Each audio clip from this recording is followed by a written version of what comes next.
बिस्मिल्लाहिर्रहमानिर्रहीम। अस्सलाम वालेकुम नाजरीन, शरकपुर.com की जानिब से आपका होस्ट मलिक उस्मान आज एक नई वीलॉग के साथ हाज़िर है। आज का हमारा वीलॉग जमात हज़रत दाऊद बंदगी करबानी शेरगढ़ी रहमतुल्लाह अलैह के मुतल्लिक़ है। शरकपुर में हर साल 8 मार्च को एक काफ़िला आता है जिसको जमात या जमात मेला कहा जाता है। ये काफ़िला दरिया चनाब के किनारे वाक़या ज़िला गुजरांवाला के गाँव से रवाना होता है, जिसके अमीर खलीफा जमात मियाँ मुनीर हुसैन कादरी साहब होते हैं। ये काफ़िला मुख्तलिफ जगह पड़ाव करता हुआ 8 मार्च की शाम शरकपुर शरीफ में दाखिल होता है। शरकपुर में एक रात रुकने के बाद यह काफ़िला अगली सुबह 9 मार्च को रवानगी के लिए तैयार हो जाता है। इस काफ़िले में सैकड़ों की तादाद में लोग शामिल होते हैं।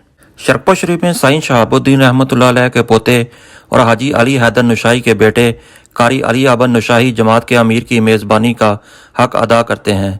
जमात के अमीर के लिए खाने का इंतज़ाम किया जाता है। सारी रात जश्न का समा रहता है। अगली सुबह जब जमात रवाना होती है तो इर्द गिर्द के गांव के सैकड़ों मर्द व ख़वातीन शरकपुर में जमा हो जाते हैं और शरकपुर में एक मेले का सा समा बन जाता है। छतों और मंडेरों पर ख़वातीन यह मंजर देखने के लिए उमड़ आती हैं। कई लोग मनते मानते हैं और इस काफ़िले में शामिल जिन लोगों ने झंडे उठा रखे होते हैं, इनके साथ थैलियों में पैसे या अपनी मन्नतों के कागज़ बांध देते हैं। एक रात शरकपुर शरीफ में रुकने के बाद अगली सुबह यह काफ़िला चौक शेर रबानी में जमा होना शुरू हो जाता है, जहां पर एक मेले का सा समा बन जाता है। लोग इस मौका पर इस काफ़िले पर पैसे सिक्कों की सूरत में निछावर करते हैं और मखाने और मिठाई भी बांटी जाती है।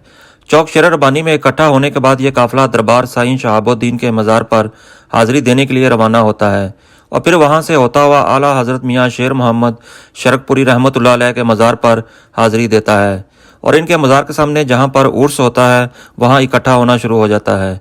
फिर वहां से शरकपुर के नवाही गांव सुल्तानपुर और नूरपुर की जानिब रवाना हो जाता है, जहां से ये फिर आगे दरियाए रावी के साथ साथ शेरगढ़ की जानिब रवाना हो जाता है।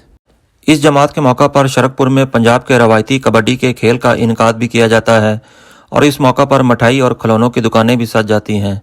इसके अलावा इस मौका पर कुत्तों की एक लड़ाई के लिए भी मजमा लगाया जाता है, जिसमें दूर दूर से लोग अपने मुख्तलिफ नस्ल के पालतू कुत्तों को लेकर आते हैं और इन बेज़बान जानवरों को आपस में लड़वाते हैं। हालांकि ये कोई अच्छा फेल नहीं और ना ही कानूनी तौर पर इसकी इजाज़त है। बेज़बान जानवरों को आपस में लड़वाना कोई अच्छा काम नहीं। आका करीम सल्लल्लाहु अलैहि वसल्लम तो रहमतुल आलमीन थे। आपने तो जानवरों पर भी रहम करने का हुक्म दिया, हत्ता के शिकार के जानवरों के बारे में भी फरमाया कि जब तक तुम्हें भूख की तलब ना हो बेवजह शिकार मत करो। हज़रत दाऊद बंदगी करमानी रहमतुल्लाह अलैह हज़रत मूसा अल मुबारका की 28वीं नस्ल में से थे, जो कि हज़रत इमाम मोहम्मद अत-तकी इब्ने हज़रत इमाम अली रज़ा के बेटे थे। आपके दादा और परदादा ने करमान से सैदपुर मुजफ्फरगढ़ में 1410 ईस्वी में हिजरत की। आपकी पैदाइश भी सैदपुर में 1513 ईस्वी में हुई। वक़्त के नामवर उलमा कराम के हाथों दीपालपुर और लाहौर में बाकायदा मजहबी तलीम हासिल करने के बाद शेख दाऊद बंदगी करमानी रहमतुल्लाह अलैह ने तमाम दुनियावी और मादी सरगर्मियों से निकलने का फ़ैसला किया। आपने रूहानियत की तलाश में इबादत में बहुत वक़्त खर्च किया। शेख दाऊद बंदगी करमानी ओवैसी तरीक़े से ताल्लुक़ रखते थे। ये किसी भी बराह रास्त उस्ताद या मुर्शद के बगैर थी। बाद में आपने सतगरा में शेख हामिद गिलानी के हाथों पर बैत कर ली और कादरी सिलसिला में शमूलियत अख्तियार की। बाज़ाब्ता तौर पर बाअसर कादरी सिलसिला का रुकन बनने के बाद हज़रत दाऊद बंदगी करमानी ने शेरगढ़ ज़िला उकाड़ा में अपनी खानकाह आबाद की, जो कि लाहौर और मुल्तान के दरमियान वाक़या है। आपके आने के बाद शेरगढ़ कादरी सिलसिला का गढ़ बन गया और शेरगढ़ की इस खानका ने तमाम शोबा ज़िंदगी के लोगों को अपनी तरफ मुतवज्जा करना शुरू कर दिया।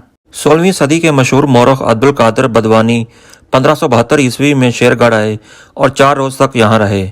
अब्दुल कादिर बदवानी के मुताबिक जब मुग़ल बादशाह जलालुद्दीन मोहम्मद अकबर पाकपतन आया तो वो शेरगढ़ से होकर गुजरा और इसने यहाँ इन बुज़ुर्ग की बहुत तारीफ़ सुनी तो वो इनसे मिलने का ख्वाहिशमंद हुआ।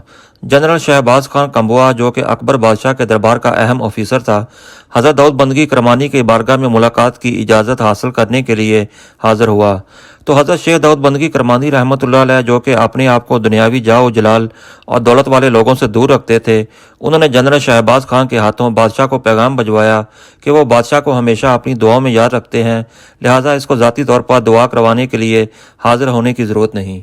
ये हज़रत दाऊद बंदगी करमानी रहमतुल्लाह अलैह की रूहानी ताकत थी कि आपने एक बड़ी तादाद में पंजाब के हिंदू, जाट और राजपूत कबीलों को मुशर्रफ बे इस्लाम किया। वो कबाइल जो आपकी बदौलत मुकम्मल तौर पर या जज़वी तौर पर दायरा इस्लाम में दाखिल हो गए, इनमें चट्ठा, चीमा, विरक, हिंजरा, देहोतर, वड़ाइच, ग्रोही, मान और सांसी, जिनका तल्लुक़ गुजरांवाला से था, शामिल थे। اس کے علاوہ ضلع سیالکوٹ سے باجوہ، بسرا، چیمہ، گمن، کہلون، گراہی، ساہی اور سندھو، جبکہ ضلع ساہیوال سے احرار، ہان، ہوتینہ اور بلوچ شامل تھے۔ آپ نے 1575 عیسوی میں شیر گڑھ میں وفات پائی۔ آپ کے چند مشہور شاگردوں میں سے شاہ عبد المولائی کرمانی قادری جو کہ آپ کے بھتیجے اور داماد تھے، اس کے علاوہ ملا عبد القادر بدوانی جو کہ اکبر بادشاہ کے دور کے مشہور مورخ تھے، شیخ جلال الدین الیاس بہلول دہلوی جو کہ مولانا عبدالکلام آزاد کے آباء و اجداد تھے، اور شیخ ابو حساک مزنگی شامل تھے۔ شیر گڑھ میں آپ کا مزار ابتدائی مغل فن و تعمیر کی ایک شاندار مثال ہے۔